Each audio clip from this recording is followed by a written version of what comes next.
بس ما كنت ادون. بس 2023 كانت عندنا ظروف وقتها، انتقلنا من مدينه لمدينه وبنينا بيت، والميزانيه هم صارت صفر، كانت هناك اكو ظروف.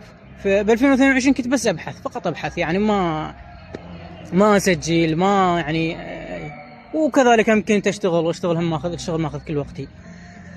والله بعد 2022 خلصت، اجت 2023 بدايتها بشهر الثاني او الثالث، قلت خل اسجل اللي كتبته.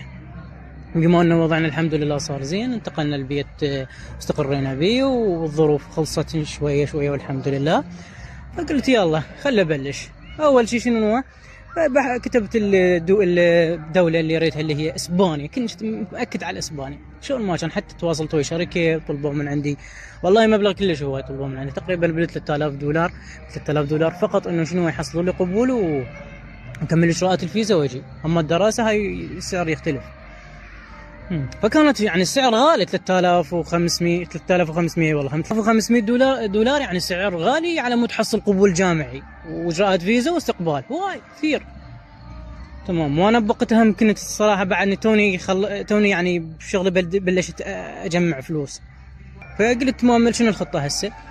الخطه انه بديت اسجل الجامعات الموجوده باسبانيا، واسعار الكورسات، اسعار السنه الدراسيه، وكذلك شنو التكاليف المعيشه وكذا. فكل شيء كنت مكاتبه منفصله بدفتر عندي سجل، حتى جايبه وياي، والله يمكن جايبه، لا استغفر الله. فكل شيء كنت كاتبه ومسجله